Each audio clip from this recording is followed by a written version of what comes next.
A testy, entertaining four-game thriller in this one in Portugal as Arsenal tied 2-2 against Sporting Lisbon in the Europa League round of 16. Luis Miguel Echegaray here. Welcome to ESPNFC. Stevie Nicol joins me to discuss and much more. We'll be answering your questions as well. Stevie, great to have you, my friend. Initial reactions, Arsenal happy, sad, a little bit of both. How do you see this one, this draw in the first leg of the round of 16 against Sporting Lisbon?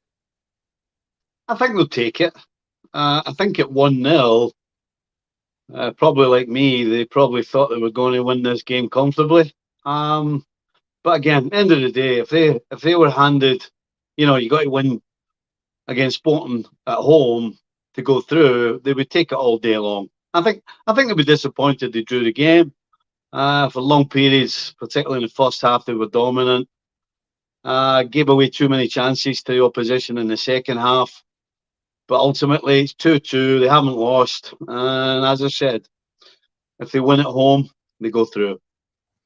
Indeed. And obviously, Sebastián Coates and Morita as well for Sporting Lisbon, because they got some yellow cards, they will be suspended for the second leg. So surely they'll be weakened defensively. Let me ask you something about the lineup that Mikel Arteta put out, because obviously, they have multiple balls they have to juggle here, Stevie. Not just the Europa League, but obviously trying to win the Premier League for the first time since the Invincible season.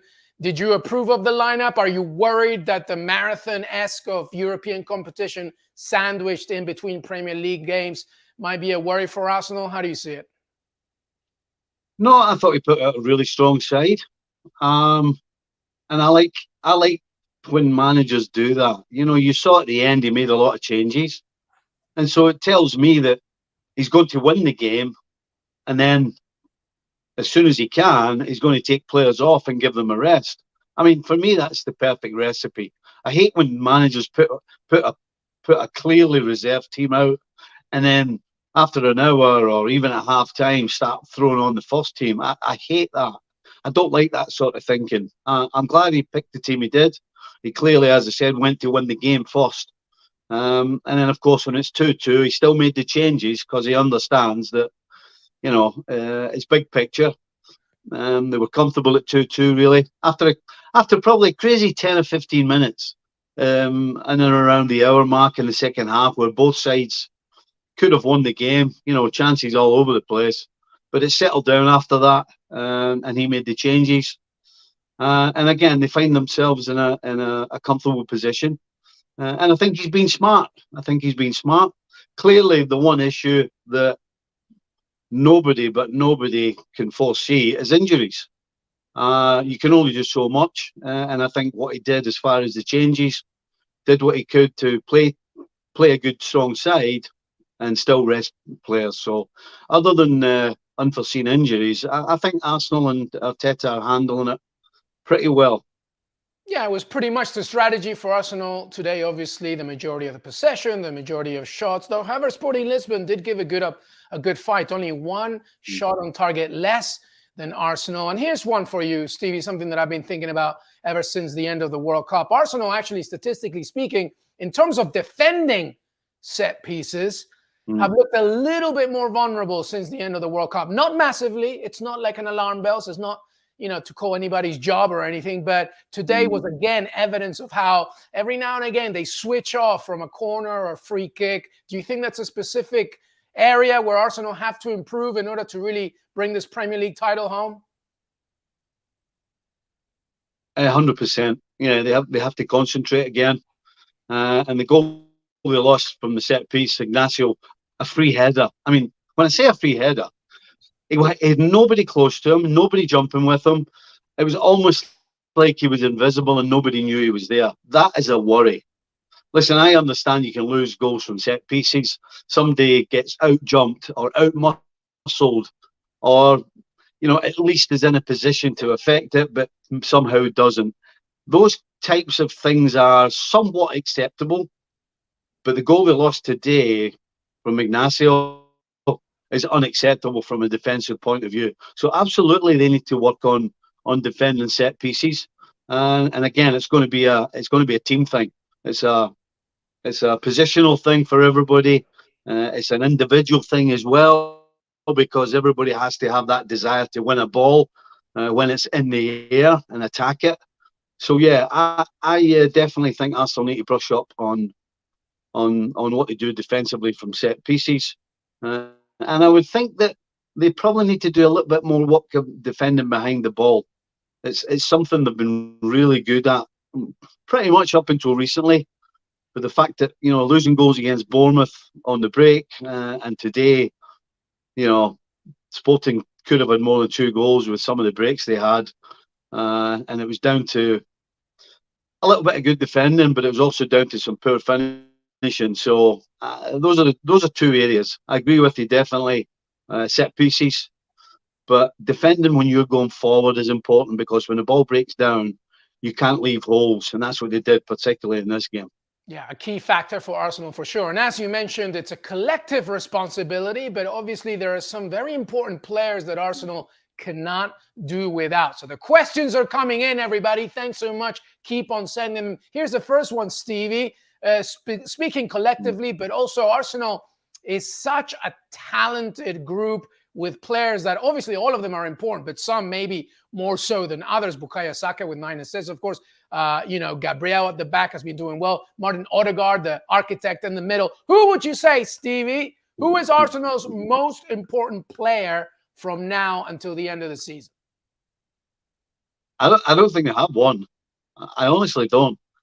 You mentioned 3 there, and I can mention a couple more as well. Granit Xhaka, Thomas Partey, Saliba, Ramsdale. I mean, they really are a team. They don't rely on one guy, and I don't think there's one guy that's more important than the majority of the rest of the players. So this really is a collective. This Arsenal side are top of the league because they play as a team. They play for each other. Yes, they have individual talent, but I honestly don't think there's one player that you can take out of this team and then you're a worried man. Listen, I think tonight the fact that they didn't have a centre forward kind of upset the rhythm a little bit. But you've got 2 players, Nketiah and Jesus there, who would normally play. Jesus obviously isn't fit, and Nketiah has had a little quiet spell recently. I mean, other than that, you look everywhere else on the side, and it's strong everywhere. Yes, you can look at people like Martinelli and say, well, without him, they're not getting stuff, the pace down the left, their goals. Again, I mentioned Partey and Xhaka. They brought in Jorginho. I mean, White's been fantastic at right back. So Arsenal's not a side that has a superstar. Arsenal just has a lot of really, really, really good players. Indeed. And you mentioned Gabriel Jesus. There, good news for Arsenal fans. He's back to training now as well. So hopefully we will see him sooner rather than later. Let's keep going with these questions. Here's another one for you, Stevie. Going back to the Europa League, of course. Where does it sit in the priorities for Mikel Arteta and Arsenal, do you think, this season? It's got to be second. There's no question. Premier League has to be top of the list. And then, of course, after that, to win a European trophy would be huge for Arsenal and for Arteta. So I think the Europa League definitely is sitting in number 2 spot, because I think we all know that the Premier League really is the number 1 target for Arsenal. Yeah, I mean, obviously the Europa League would be nice, but there is a big gap, everybody, between the Europa League and Arsenal wanting to win that Premier League title again. No doubt about it. All right, well, listen, before we move on to another topic, how far do you think, Arsenal can take it here? Obviously, it depends on who they face if they win against Sporting Lisbon, but do you think they have enough, Stevie, to both win the Europa League and win the Premier League, or do you think it's one or the other? No, absolutely. I think they can win both of them. Yeah, no, there's no reason other than what I said earlier. If they don't get any injuries, I think they've got a decent sized squad with enough talent. I don't think they're just a side from 1 to 11. I don't think there's a huge drop-off when they have to make changes. I've already mentioned the likes of Jorginho. I mean, it's not a drop-off, that, is it? I mean, so I think there's no doubt they can win both. Yeah, absolutely. And it's either, I would guess it's either Arsenal or Barcelona who are favourites. It's probably hard to separate them. So yeah, for me, it's about not picking up injuries. If they don't pick up injuries, then I don't see why they can't go and win both. Let's hope so indeed. If you're an Arsenal fan, stay that squad healthy. All right, well, look, Stevie, here's another one. Here's the next fixtures for Arsenal, okay? You got Fulham away, Sporting Lisbon sandwiched in there at home, of course, Leeds United at home, Liverpool away. Those are the next fixtures. Any trouble do you see anywhere? I mean, I know there's probably an obvious answer here, but is there any trouble specifically that you see for Arsenal in those next fixtures? Look, I've got to give you the real answer. And the real answer is that there's trouble waiting around the corner for Arsenal every time they step on the field. Every game. You know, they have to accept now that whenever they come to town, the circus is in town. You know, every side, you know, go and ask Liverpool, Man City, all of these sides that have won the Premier League and been top dogs. When you come to play, everybody's against you. Yeah, and I mean, look at Bournemouth, right? Look what Bournemouth did. Every game's a cup final. Every single game you play when you're sat top of the league is a cup final. So, yeah, I think clearly you look at a game against Liverpool and you would probably say, well, that on paper looks like the game where they could lose. But as I said, the fact is, when you're top dogs, when you're top of the table, everybody's gunning for you.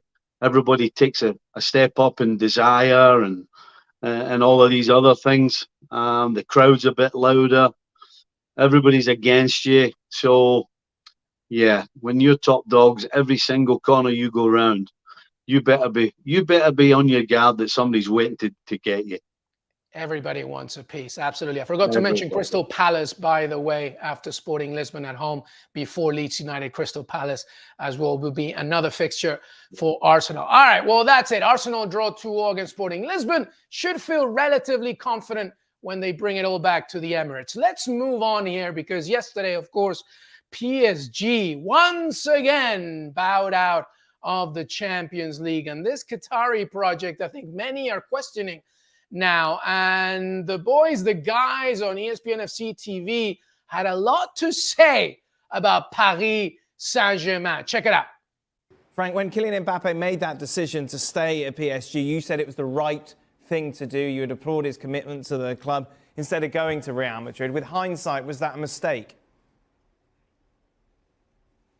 We'll see that at the end of his career, because I don't know if he's going to leave or if he's going to stay, but I think it was good for him to write history to the club.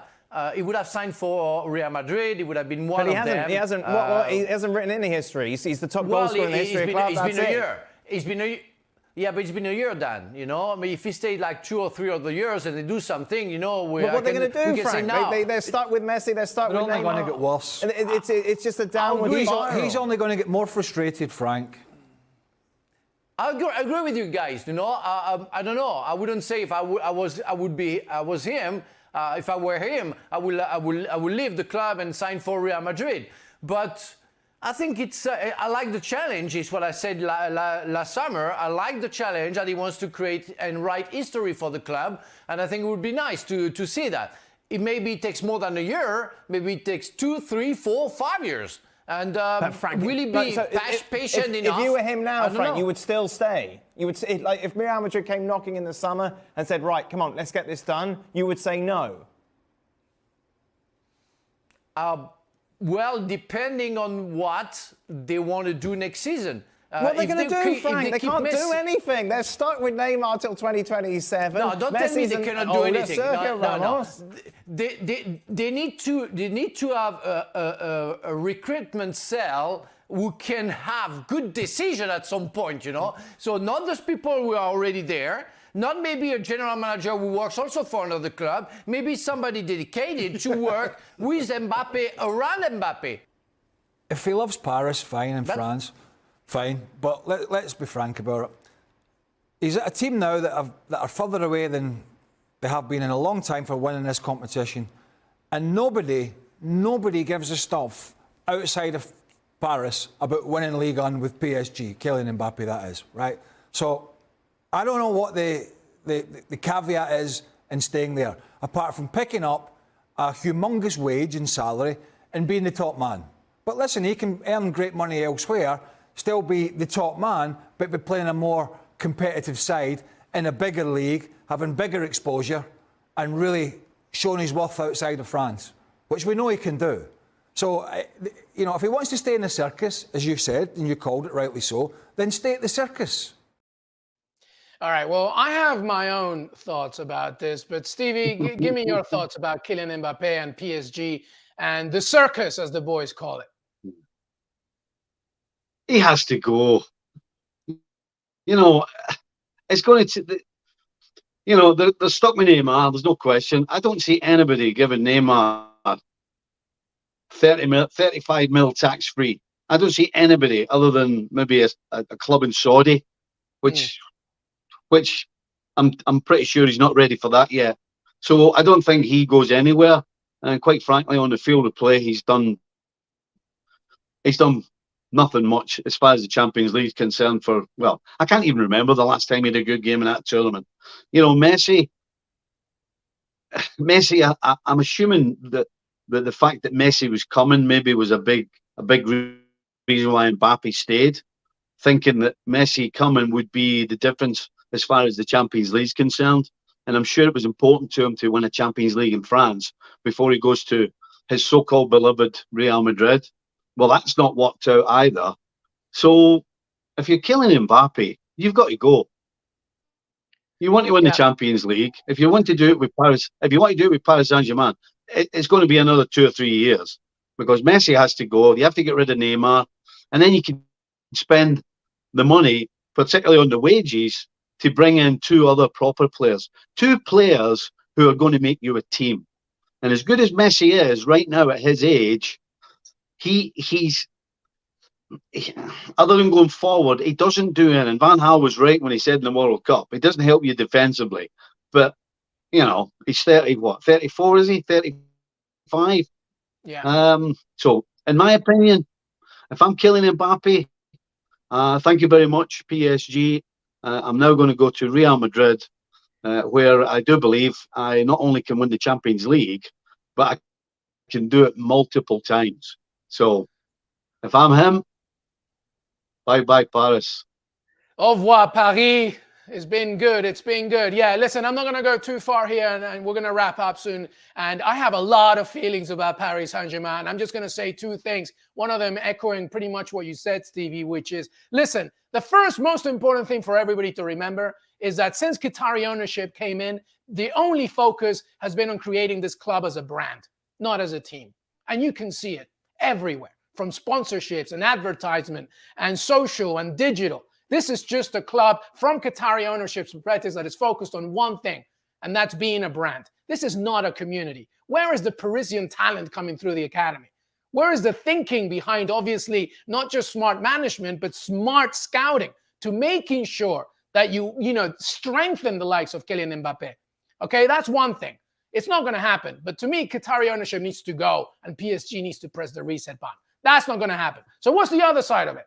Kylian Mbappe, if he stays, needs to be the central figure and everything being built around it. Not Neymar, not Lionel Messi, Mbappe. And that, unfortunately, has not happened for a long time. So this is not a Christophe Galtier issue. This is a Luis Campos issue. This is a Leonardo issue before that. And again, it's the ownership issue. And 3, like you said, Stevie, if Mbappe wants to go, just go, then go. Do it this summer. And hopefully that will make PSG rethink everything. Because Mbappe, I'm telling you right now, you are an absolute prodigy. But as far as I'm concerned right now, under this Qatari ownership, you are winning 0 at PSG. So there's something for you to think about right there. All right? So that's all the time that we have right now. Thank you so much. Stevie Nicol is in the house. Make sure to follow him on ESPNFC TV as well. That's weekday, 6 p.m. Eastern, of course. Luis Miguel, Echegaray, and me. We're coming back with much more during the week, not just Europa League, but of course the Premier League action and much, much more. Have a fantastic rest of your day, and we'll see you next time. Till then, bye-bye.